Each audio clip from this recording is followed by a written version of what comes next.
m'installe correctement, le dos bien droit et je respire 3 fois.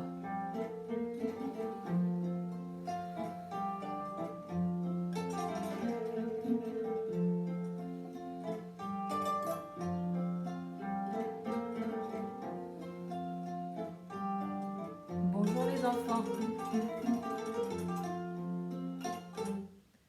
Alors vous avez expliqué pourquoi nos vidéos commencent toujours par quelques minutes de respiration et de méditation. Tous les jours lorsque nous sommes à l'école, à chaque fois que nous avons fini de ranger après l'accueil pour attendre que tous les copains arrivent en classe, on se regroupe sur la ligne pour faire quelques minutes de respiration et de méditation pour bien commencer la journée ensemble. Et ensuite, on fait la date. Alors, nos responsables de la date sont à la maison, donc je fais la date toute seule. Aujourd'hui, c'est vendredi. Je rapproche. Il y a un peu de soleil dans le salon, alors on voit pas très bien. Vendredi. Ok. Hier, c'était jeudi. J'ai reçu de magnifiques coccinelles, demoiselles, sur mon adresse mail. Je tenais à vous féliciter parce que vraiment, celle que j'ai reçue était magnifique. Alors, le vendredi, aujourd'hui, un nouvel insecte est à l'honneur. Écoutez, on entend les oiseaux et au loin, tendez bien l'oreille.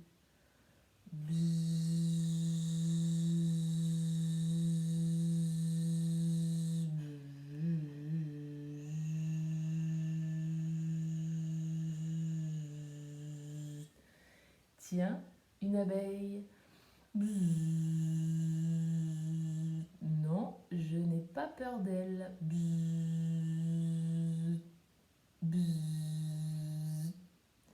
Et oui, j'ai même porté un t-shirt plein de fleurs pour qu'elle veuille bien m'amadouer et m'approcher. Ça marche. Tu viens te poser sur mon épaule? Oh, tu es gentille. Et oui, souvent nous avons peur des abeilles, peur qu'elles nous piquent, car derrière son abdomen, il y a une petite pointe où il y a du dard. Pourquoi il y a du dard? Le dard est seulement pour piquer lorsque l'abeille se sent agressée, lorsqu'elle est paniquée. Alors lorsqu'une abeille, car papa et maman vous ont souvent averti, lorsqu'une abeille s'approche de vous, on la retire avec des petits gestes doux pour lui faire comprendre que ce n'est pas ici qu'elle doit rester, mais on ne fait pas de gestes brusques car si elle sent de la panique, si elle commence à stresser, elle risque de vous piquer. Alors, qu'est-ce qu'elle aime manger, l'abeille? L'abeille, elle aime aller sur les fleurs, butiner le nectar de la fleur et se frotter contre le pollen pour coller le pollen à ses petites pattes et ensuite partir dans sa maison, la ruche, pour déposer le nectar, transformer ce bon nectar en miel et ce bon pollen aussi. Alors elle va aussi faire de la cire, elle va faire plein de choses magnifiques cette abeille. Et grâce aux abeilles, les fleurs peuvent aussi se transformer en fruits. Alors il faut vraiment protéger nos insectes, les abeilles, sur la planète Terre, car sans elles, on aurait beaucoup de problèmes. Alors je vous invite les enfants à aller sur le Padlet de la classe d'Amélie et regarder 2 petits documentaires. Alors il y a un documentaire plus court pour les petites sections et un documentaire un peu plus grand pour les moyennes sections qui veulent regarder. C'est pas sorcier sur les abeilles et pour comment les abeilles font du miel. Regardez ça correctement et ensuite vous pourrez commencer les activités que je vous propose aujourd'hui. Ok? Alors d'abord, vous avez vu que j'ai fabriqué une abeille avec Moya, oui, une abeille à peu près sous le même système que la coccinelle, avec du papier toilette, un rouleau que nous avons peint en jaune, des petites rayures noires, 2 ailes, les yeux en noir devant et j'ai piqué un petit pic à brochette dans l'abdomen de l'abeille. Ok? Alors, j'ai fabriqué un petit jeu pour apprendre à compter avec des abeilles. J'ai tracé avec un petit plat un cercle sur du papier. Ensuite, j'ai divisé en petites parties ce cercle où j'ai dessiné, décidément il y a vraiment beaucoup de soleil, j'ai dessiné des abeilles dans les parties. Alors vous voyez, il y a des parties où on voit 2 abeilles, des parties où on voit 3 abeilles, une abeille. Là je vais compter 1, 2, 3, 4, 5 abeilles. Alors pour les oiseaux, pour les moyennes sections, vous pouvez dessiner les abeilles. Pour les petites sections, c'est un peu plus difficile. J'ai mis en ligne sur le Padlet de la classe d'Amélie des dessins, un petit tuto pour dessiner, pour les parents aussi, hein, qui ne savent pas trop dessiner, pour dessiner simplement une abeille. Donc pour les petites sections, on fait des parties, autant de parties que pour les moyennes sections, mais on met 1, 2 à 3 abeilles dans chaque partie. Une abeille, 3 abeilles, 2 abeilles, une abeille, 3 abeilles, 2 abeilles. Et ensuite, on va prendre des passes à linge et sur les passes à linge, inscrire les nombres. Le 5, je cherche où il y a le 5. 1, 2, 3, 4, 5. Et je vais pincer la pince du 5 dans la partie du 5. Et je continue avec les autres pinces. 1, 2, 3, 4, 5, 6. Ah, tiens, le 6. Vous voyez le 6, on ne voit pas très bien. Le 6, le 6, le 6. Hop, dans la partie du 6. Et ainsi de suite. Attention, lorsqu'on a terminé le jeu, je fais très attention, c'est comme les cartes à compter. Je rends le cercle des abeilles à papa et maman pour le mettre dans un tiroir. Je peux même découper une pochette plastique d'un classeur pour essayer de la plastifier. Et je peux sortir régulièrement mon cercle des abeilles avec mes pinces que je peux mettre dans un petit sachet pour régulièrement jouer avec papa et maman, pour reconnaître les nombres écrits et savoir associer la quantité des abeilles. Ok ? Ça, c'est le premier jeu que je vous propose.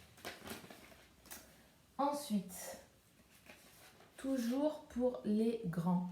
Hier, je vous envoyais sur Pronote un schéma comme ça, avec le dessin d'une abeille et toutes les parties de son corps. Je n'ai pas encore reçu ça par les parents. Essayez de le faire aujourd'hui, c'est un exercice très intéressant, surtout pour les plus grands, n'est-ce pas? Car on dessine l'abeille, on la colorie, donc il y a déjà 2 choses par laquelle on commence, et ensuite je vais annexer les noms des parties de l'abeille. La tête, les antennes, les yeux, les ailes, l'abdomen, le dard, et tout en bas, on inscrit le nom de l'insecte, l'abeille. Ok ? Envoyez-moi ça, j'ai hâte de recevoir ces petits travaux. Tout le monde n'est pas obligé de le faire. Je peux m'arrêter simplement au dessin de l'abeille et au coloriage de l'abeille. Je vais également vous envoyer des coloriages codés pour s'entraîner aussi à colorier sans dépasser et sans laisser de blanc et à apprivoiser ces jolis schémas et dessins de nos amis les abeilles. Pour les petites sections, les oisillons, lorsqu'on apprend au début à compter et à bien savoir compter jusqu'à 3. Et oui, déjà, bien savoir compter jusqu'à 3, c'est très important, sans se tromper. Ce qui est très intéressant pour les papas et les mamans qui m'écoutent, c'est de l'inscrire dans le quotidien. Aider papa, maman à mettre la table. Par exemple, je l'ai déjà dit dans une des vidéos, va mettre par exemple, on est 4 à la maison, va mettre 4 assiettes, 4 fourchettes, 4 couteaux, on ne sait pas si on va laisser les couteaux, 4 verres. Attention de marcher doucement pour ne pas casser la vaisselle des parents. Ensuite, on essaye d'imaginer des petites choses pour ritualiser le dénombrement dans le quotidien. Par exemple, là j'ai fabriqué à Moya, on a fabriqué ensemble d'ailleurs, une lune, d'accord, parce qu'on avait de la jolie peinture dorée. tous les soirs, lorsqu'on part se coucher, on accroche la lune à côté du lit et on vient accrocher à côté une étoile sur le mur. Je l'accroche ici, si vous voyez. Une étoile, 2 étoiles. C'est Moya qui les accroche, hein. Moi, je le regarde. Je mets un peu de pâte à fixe derrière. 3 étoiles. 4 étoiles. Et 5 étoiles. Voilà. Et j'accroche la lune à côté. Et lorsqu'on se réveille le matin, on enlève la lune. On décroche 1, 2, 3, 4, les 5 étoiles et on accroche le soleil. Le soleil est accroché à côté du lit dans la chambre. Ok ? Donc on peut imaginer plein de choses dans la tête pour s'entraîner à compter, pour s'amuser et l'inscrire dans le quotidien. Voilà le petit conseil pour les oisillons, les petites sections. Je vais finir. J'avais pris une fleur, j'ai oublié de vous la montrer. Une jolie fleur de laurier où j'ai vu il n'y a pas longtemps une belle abeille qui est venue à l'intérieur de la fleur pour ramasser son nectar. Et ici, il y a les pistils avec le pollen dessus et se frotter au pollen. Regardez. Le bon nectar que je vais aller ramener à la ruche. Tiens, j'ai oublié de vous dire tout à l'heure. Est-ce que vous savez, si vous avez déjà regardé le documentaire, comment l'abeille indique à ses sœurs ouvrières, celles qui travaillent à ramener le nectar dans la ruche, comment on peut trouver un bon champ de fleurs? Eh ben c'est pas, j'allais dire c'est très simple, mais non, c'est pas très simple. Vraiment, l'abeille, c'est spectaculaire son travail. Elle rentre à la ruche. Une fois qu'elle a trouvé un très beau champ de fleurs, elle dit hey, les copines, j'ai trouvé un super champ de fleurs. Alors, comme elle ne sait pas parler, l'abeille, elle danse. Et quand elle danse, elle forme un 8 comme ça. Elle tourne et elle bat ses ailes en même temps pour indiquer le chemin à ses collègues abeilles, à ses sœurs abeilles, pour aller chercher un maximum de nectar et de pollen. Alors vraiment, je compte sur vous pour regarder ce documentaire et vous intéresser à ces petits insectes, les abeilles, qui sont elles sont vraiment surprenantes. Je vais terminer, je n'avais pas de livre sur les abeilles, par la lecture d'un album pour terminer la semaine sur un autre insecte, la sauterelle. Et le titre c'est Adèle la sauterelle. Alors je vais m'installer correctement. Hop, et commencer la lecture. Adèle la sauterelle. De tous les habitants du jardin, Adèle la sauterelle était, disait-on, celle qui avait le moins de cervelle. Fort heureusement, si parfois elle faisait les choses à l'envers, personne ne lui en voulait vraiment, car Adèle avait bon cœur et elle était toujours prête à rendre service. Mais un jour, alors qu'Adèle sautait dans les herbes comme à son habitude, elle rencontra Léon qui tenait dans chacune de ses mains une lettre. « Tu tombes à pic !» s'écria le bourdon. « C'est justement toi que je cherchais pour porter une lettre à la reine des abeilles et une autre à Mireille. Allez, saute, saute, sauterelle, et ne traîne pas. » Voilà le bourdon. Vous voyez comme il ressemble à l'abeille, le bourdon? Eh oui, car c'est de la même famille, les bourdons. Lorsqu'on parle d'ailleurs des faux bourdons, ce sont les mâles qui vivent avec les abeilles. Et ensuite, on va voir la reine des abeilles. Adèle fut tellement transportée à l'idée d'être utile qu'elle sauta de joie avant de disparaître dans les herbes. Mais à peine avait-elle parcouru la moitié du chemin qu'elle voulut savoir ce que Léon avait écrit.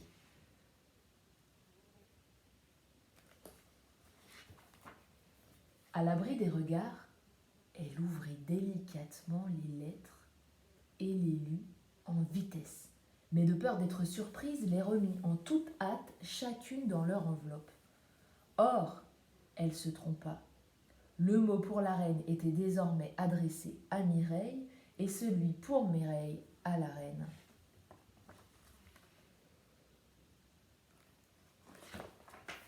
Elle arriva devant la maison de Mireille et glissa sous sa porte la lettre qui portait son adresse. Ensuite, elle prit la direction de la ruche où vivait la reine des abeilles. C'était une antique demeure en cire qui se visitait pas facilement.